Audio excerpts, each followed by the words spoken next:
কেমন আছো অদিতি? জানো তোমায় অনেক মিস করি, প্রতিদিন মিস করি।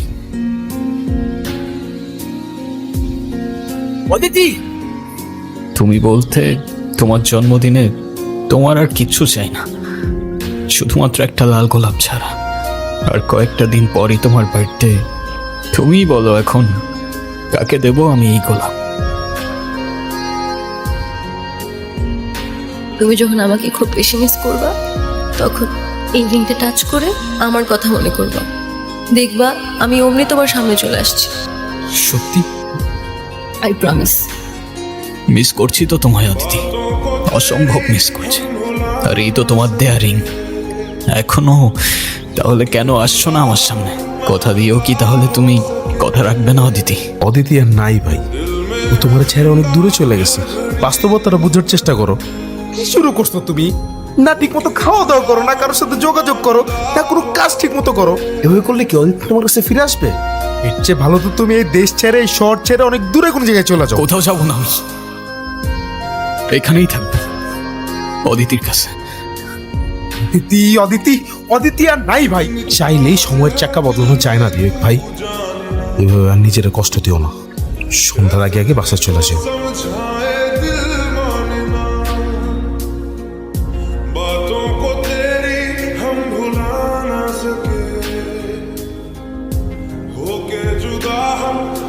অদিতি, তুমি আরে আমি বিবেক।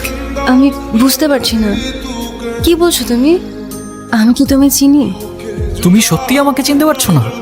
ওকে, বাট তুমি এখানে কিভাবে? 3 বছর হয়ে গেছে। তুমি তো আমি আমি কি? না কিছু না, 1 সেকেন্ড।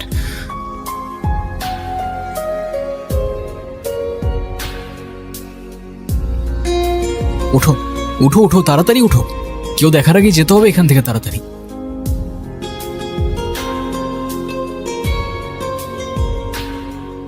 তোমার হয়তো ক্ষুধা লাগছে অনেক, কেন না?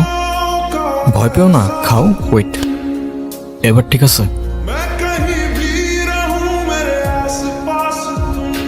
অদিতি, তোমার কি আসলেই কিছু মনে পড়ছে না? বিশ্বাস করো, আমি অনেক চেষ্টা করছি কিন্তু কিছুই মনে করতে পারতেছি না। তোমার এই দিনটার কথা মনে আছে? এটা এটা তো আমি। তুমি আর আমি। তাহলে আমার কেন কিছু মনে পড়তেছে না?